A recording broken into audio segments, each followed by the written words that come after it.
All right, welcome back, guys. Time to continue on the stand-up paddleboard build. In the previous videos, I made my own blank, shaped it, did a fabric inlay, and then glassed it. So in this video, it's time to do what they call hot coat. I'm going to kind of refer to it hot coat or seal coat. Hot coat terminology is left over from when they fiberglass boards with polyester resin. So things that you need for a really good hot coat. A really clean board is an obvious one. So I'm going to give this board a quick wipe down with a little bit of acetone, especially around the rails where I have touched it with my bare hands, because your hands can impart a little bit of oil. The other thing is make sure, go over the whole board, give it a good sanding after the laps. Make sure your laps are all really nice and smooth and flush and level, because that just makes for a really good hot coat. You won't get any bumps or ridges or anything like that. Try to get that as smooth as possible because it'll save you trouble down the road when you go to do sanding. Laying down a really good tape line in the center of the board, so when we do go to hot coat, any drips and stuff will drip onto the tape, and then we'll just get a nice tape line when we pull it, and then when we do the other side of the board when doing a hot coat. You'll see when I go do it.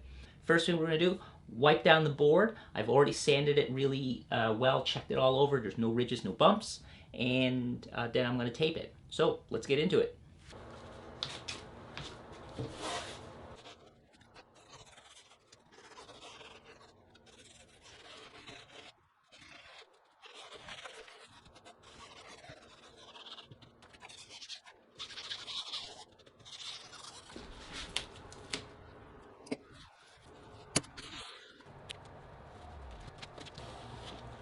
I like using a gloved hand and just tightly pushing down so that the tape gets a really nice good seal against the board. Use good quality masking tape. I always use Scotch 3M. Don't use the cheap garbage. That stuff never works well. You're gonna have headaches with that. It doesn't pull well. It's not super sticky. Sometimes it's too sticky.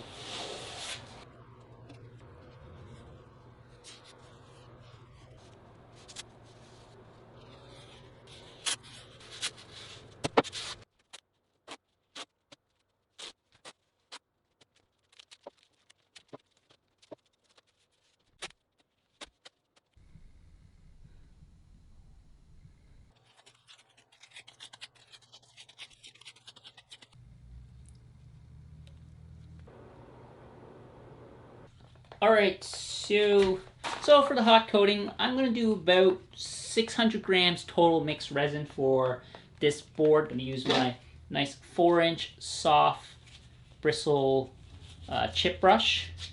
Incidentally, they call this a chip brush because, well, it was originally used for knocking chips off of a lathe or a drill press. For a paintbrush, they're not actually all that good. But they're cheap and they're good for this because they're disposable. Nice blue resin.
Alright, I got the hot coat done, but I'm getting like fish eyes and some weird like surface tension issues where some of the epoxy is, no matter how much I go over it, it's like getting me little dry spots in the weave of the fiberglass. And I've wiped this down with acetone.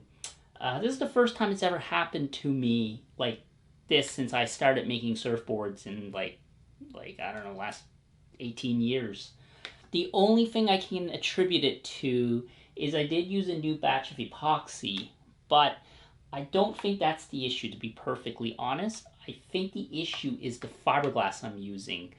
And it's from, like I said, I got it from a boat building shop, or a fiberglass supply for mainly boat building. I found the fiberglass was stiffer. It was, I don't know, it was just something odd about it. I don't want to just blame it on the glass, but I can't figure out what else it could be.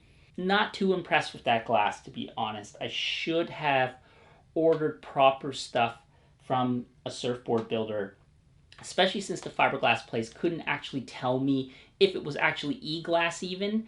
So, I don't know, I guess they sell the glass, but they don't really know much about it. I don't know, it's unfortunate. Anyways, I guess building boats versus building surfboards, maybe it's a little different. It's a little annoying. What I'll be able to do is salvage this eventually. Once this hardens up, I'll power sand this down and hopefully I'll have mostly glass and then I'll be able to give it another coat. I gotta gloss coat it anyway. It's just unfortunate. It's a waste of glass. It's a waste of time. It's gonna take me more effort, but that's what's gonna happen. I also noticed over here, I have a little spot here that's a blister. This glass didn't laminate nearly as good either because it wasn't as flexible. Even though it was 6 ounce, it was very stiff. So something odd about it. I can't put my finger on it, what it is. It must be the weave. Maybe it's the material it's made from. I don't know. Hindsight now, yeah, it's garbage. Unfortunate. I don't know. What are you gonna do? Anyways, can wait for this to set and then see what kind of a mess I got. But just even as I'm talking right now, I got this whole section here of a bunch of fish eyes. Not good. Not good at all. There, you can kind of see it there in the light. Like that's just one patch. There's all kinds of them all over the board. Like a whole bunch over here. And I have to say, I am very fastidious in keeping my shop clean and the board clean. So I don't understand what happened.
I'm gonna power sand it using my polisher.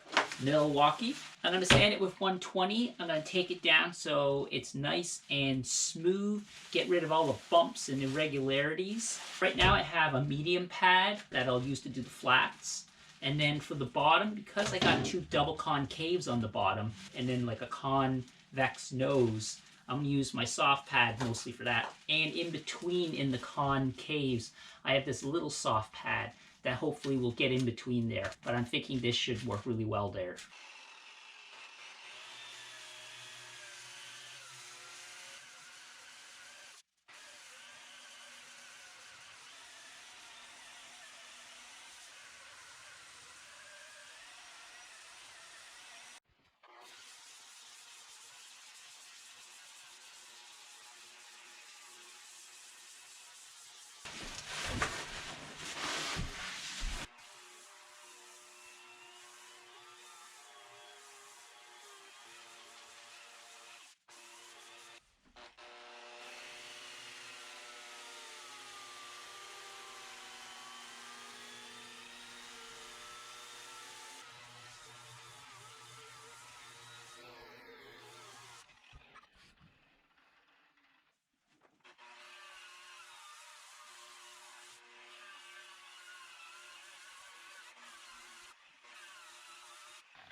Okay, done the sanding. So I've sanded the Sealcoat Hotcoat. I had a little issue with the Hotcoat. I had some fish eyes, but luckily I was able to sand out pretty much 90% of it. So I think the next coat should cover that, so it shouldn't be an issue. I thought about pin lining it now and then seal coating on top of that, putting the final coat of epoxy, but I think I'm just going to cheat and do the pin line at the very end once I get the board completely finished. That's a cheat that you can do. I thought about doing it now, and I figured with some of the issues I've been having, I don't think I'm going to chance it right now. So I'm just going to get this board fully sealed up with the next coat of epoxy.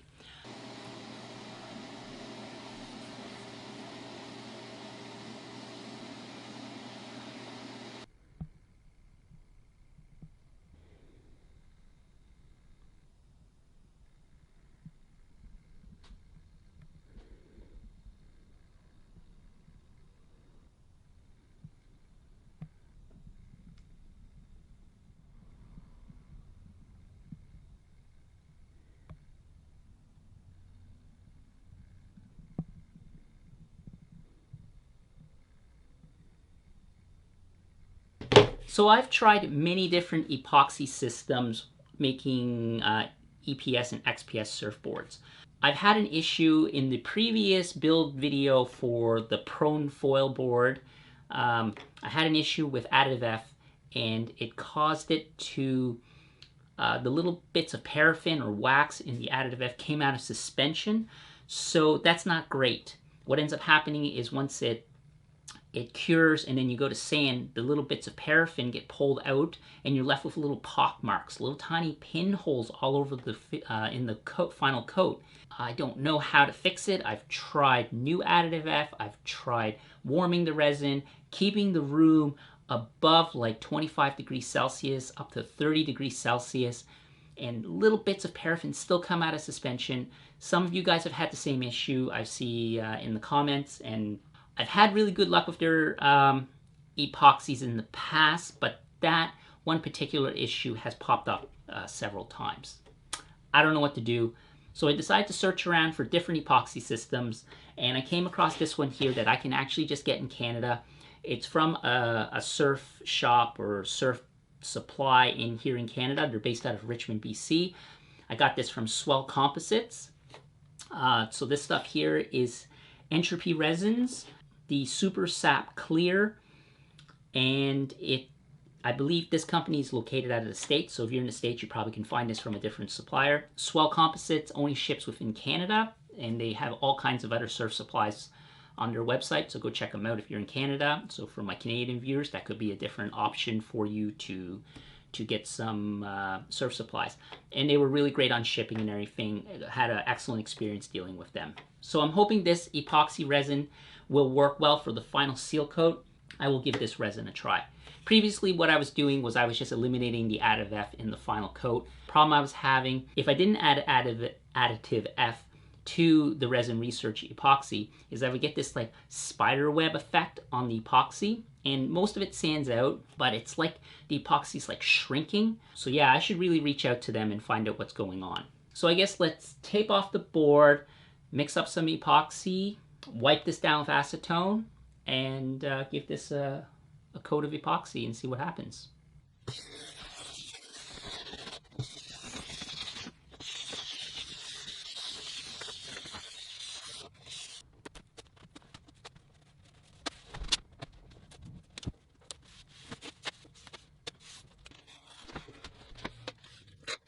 Just burnishing the tape with a popsicle stick.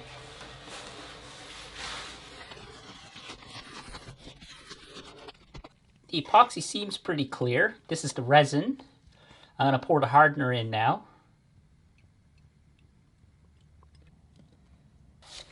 Well, so far the stuff looks fairly clear. It does have a bit of an amber tint to it. Slight.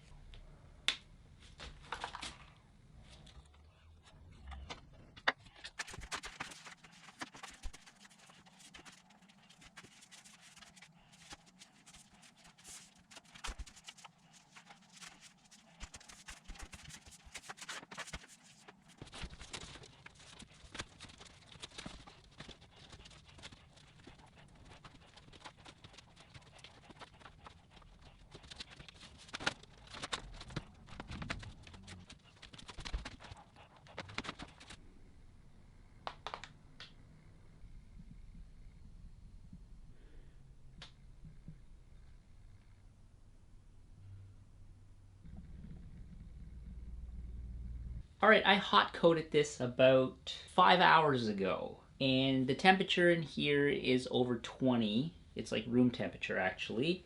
And I have the clear fast hardener for the Entropy Resins.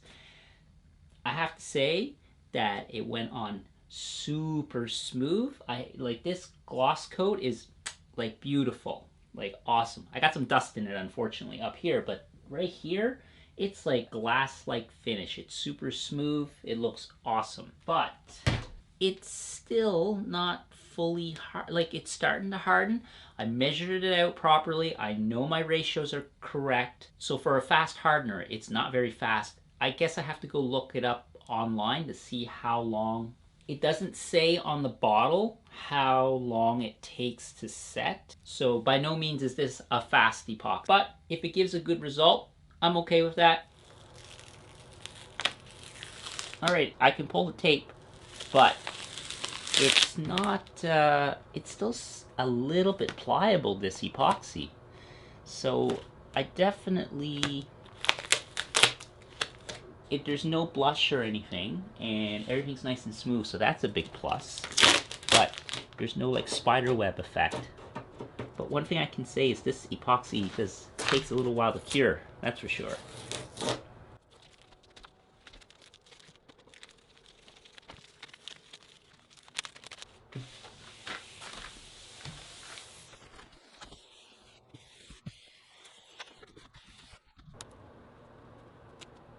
Alright, I'm just taping below where my other seam glue line was, and drips is where you spend all your time sanding. So by putting down a nice good tape line, you just peel off those drips and you get a nice smooth edge where the seam meets.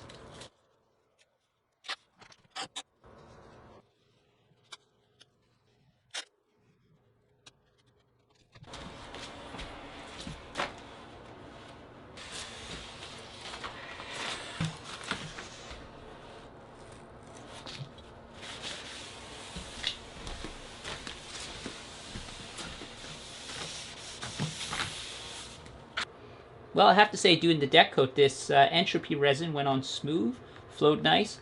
Took a little longer to cure than resin research, I have to say, at the given same temperature. It's very clear, it mixes well, no air bubbles. One thing I can say is that it does seem very low VOC. Now, resin research is pretty low VOC, and epoxy in general is, although some of the hardeners can be kind of nauseous depending on the type, but the ones I've come across, generally speaking, haven't been too bad. The old West and East systems, those were nasty. For the deck and the bottom, I'm using 500 grams total mixed resin. That'll give you a rough idea if on a board this size how much I'm using.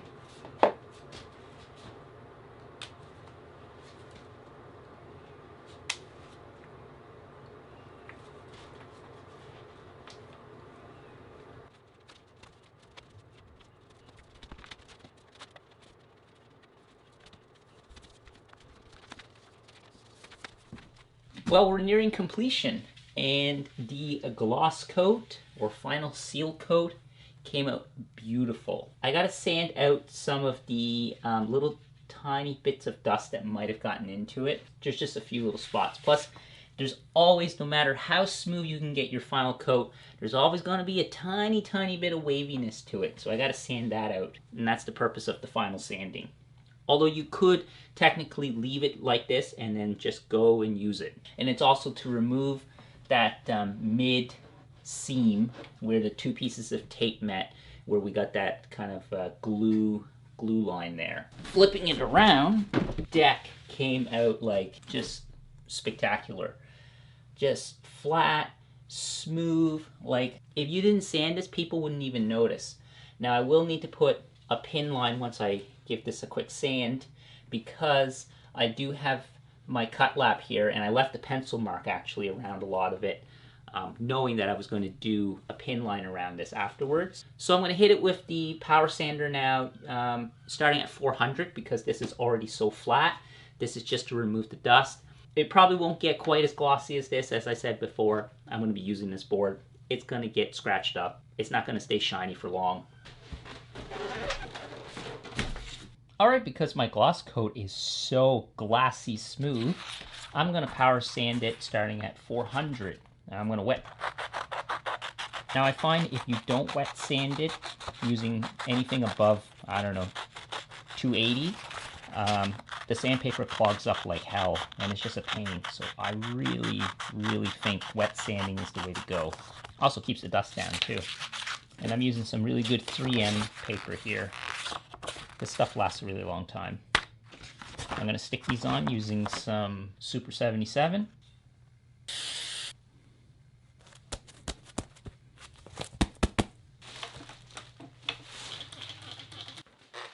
It always pains me to sand this when it's so glossy. If you want the gloss to come back, it will. Just got to put enough elbow grease in it. I mentioned it before. A garbage bag makes the perfect coveralls.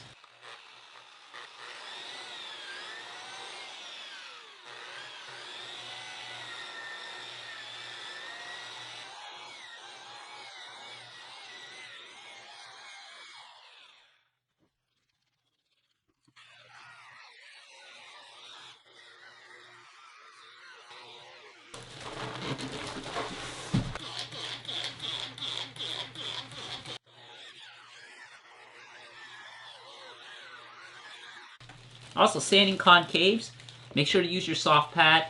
I'm going to switch over to hand sanding now. I have to say, because my gloss coat came out so smooth, 400 was the perfect place to start. I probably could have even got away with 600, to be honest. I'm going to sand the rails, the edge here. It's really easy to roll that edge with a power sander. Hit that with a hand sanding. Yeah, lots of elbow grease from here out.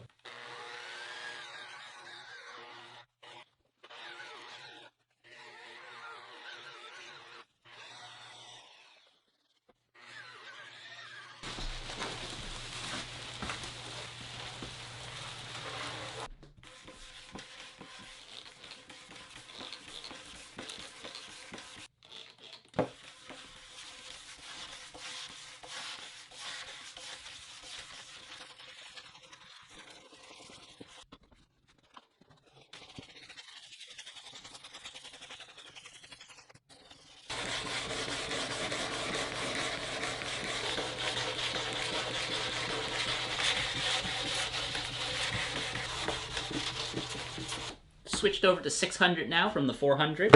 The 400 was just to remove any weird ridges or anything, but now it's nice and flat.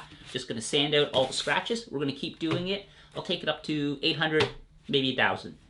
And it's pretty boring, so I'm only gonna show it to 600 probably.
All right, it's time to compound and polish the board. I'm going to use some surfboard polishing compound. This stuff goes first, and then I'll use the polish after the compound. I think the compound has a bit more of an aggressive grit, and the polish should bring it up and give it a little bit of a shine.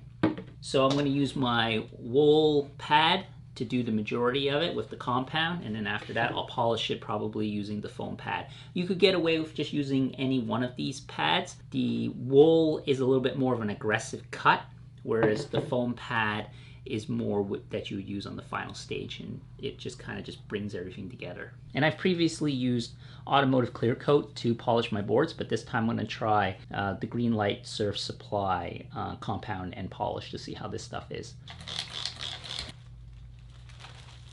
Smells purple.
All right, we're done polishing now, and before we move on to the last step, I want to just bring something to attention. The garage in here smells really fragrant. It smells like grape, some type of grape candy or grape pop from the polishing compound. And I will read from the warning label. Reports have associated repeated and prolonged overexposure to solvents with permanent brain and nervous system damage. Intentional misuse of the contents may be harmful or fatal. For industrial use only. Handle with care. Well, if this stuff is so toxic, why did they make it smell like candy? Probably not a bad idea to wear some respiratory protection when using any of this stuff, because making surfboards is inherently, I don't know, quite toxic actually. Anyways, next step, what I have here is I'm gonna open up the fin boxes and the leash plugs and the vent plugs with this little bit here. This is a flush trim bit. This is 1/4 of an inch, and what this does is this bearing on the bottom here rides up against the bottom surface or the inside surface of any of the leash plugs, vent plugs, and it just makes opening these up really, really easy. Highly, highly recommend these. I just recently started using these, and it just makes it so easy. And by using a bit like this, I can just laminate directly over the leash plugs and the vent plugs and the track boxes, and I can have a continuous color or lamination over the fin boxes. Instead of opening it up after the gloss coat by sanding it open, I find this does a much cleaner job, and I've noticed that a lot of board builders have been doing it this way too. So first thing I'm going to do, drill a hole and open them all up so I can get the bit into it, and just set the depth just slightly below the thickness of the lamination and the epoxy coats, and just open them up. Real easy.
So for paint, I'm just using some trim-clad water-based paint.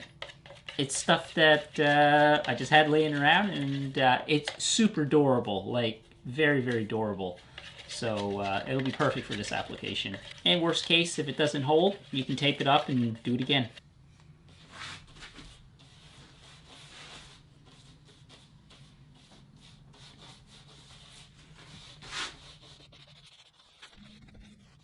Now ideally, spraying it would be the best. I don't want to tape everything up and get paint everywhere in the shop. But by all means, if you want to take it outside and spray it down, do that too. But this paint flows beautifully too.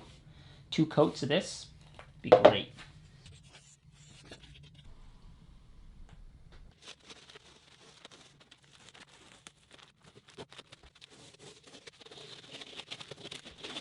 Well, this build is done. The stand-up paddle board for my hydrofoil is finished. I can use this board as a stand-up paddle board as well. I can just shove a fin in it and take it out and go for a paddle. I think this board came out pretty good. Overall, the epoxy that I used with the Entropy Resin system, that came out really nice.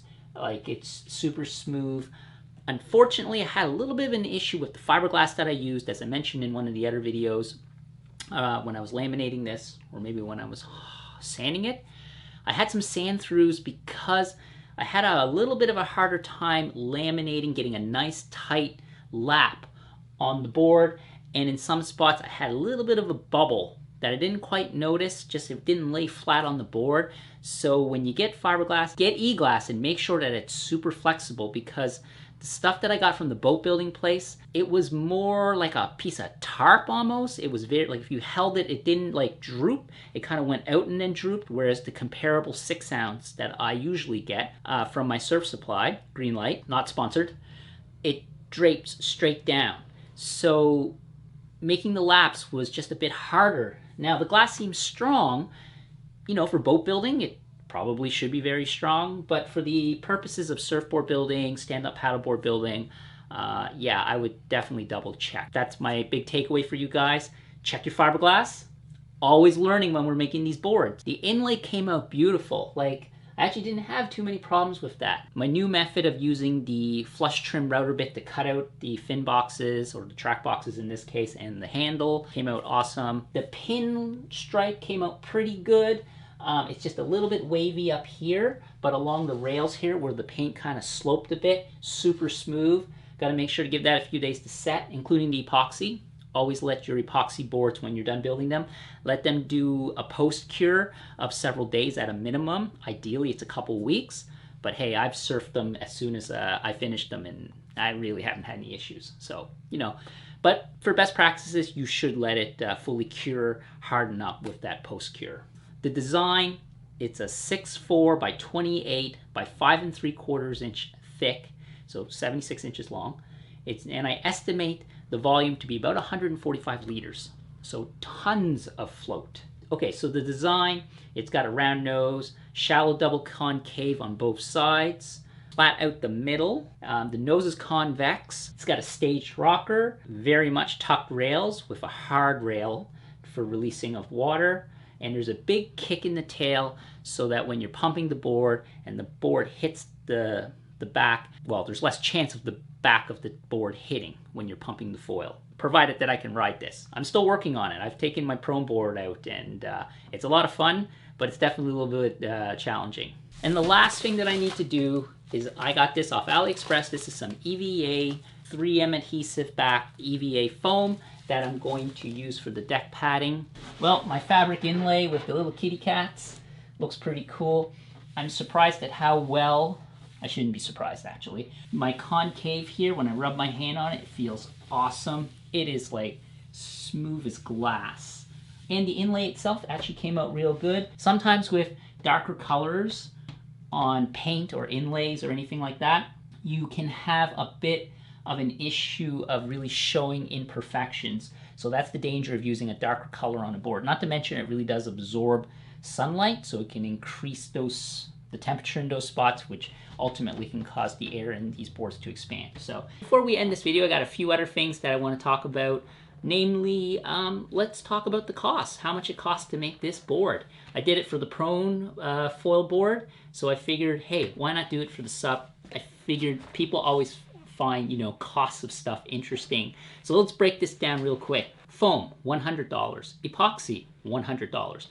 I prorated the epoxy in some things like paint and different things because obviously you're going to have remainder if you buy it in like larger amounts for economies of scale. Track boxes, $50. White pine wood, $20. Fiberglass, $150. Inlay fabric, $50.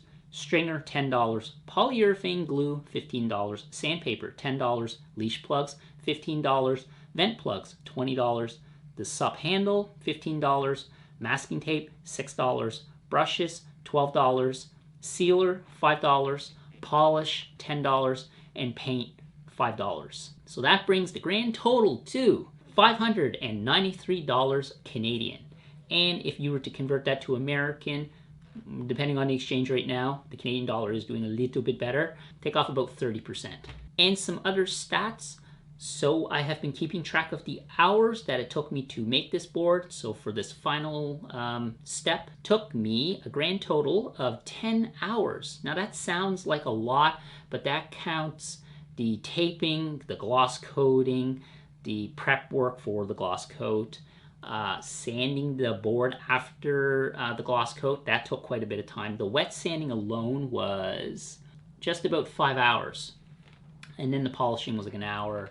And then miscellaneous, opening up the fin boxes, all that good stuff. From making the blank, hot wiring it, to gloss coating it and polishing it, and all those great intermediary steps, it is a grand total of 46 hours. Now, provided you might want to take off a couple hours because I do have to film this build and I got to mess around with the camera equipment and the lights and stuff.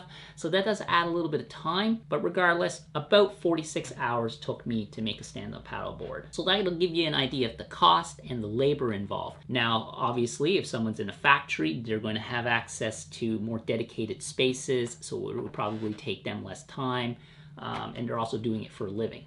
That'll give you guys, for the DIYers of you out there, the makers, a rough idea. How long, if you're going to decide to make a stand-up paddleboard, be prepared. It's going to be like a week of work. I really appreciate all you guys tuning in, following me, watching my videos. The feedback that I get on my surfboard building videos is freaking awesome. Thank you guys so much. I really enjoy making surfboards. I will make more. Consider subscribing if you aren't, for more content on all kinds of things. Right now, well, for the last few years, it's primarily surfboard building, but here and there I do post other things. Yeah, and thanks so much for watching, and I will see you guys in another build.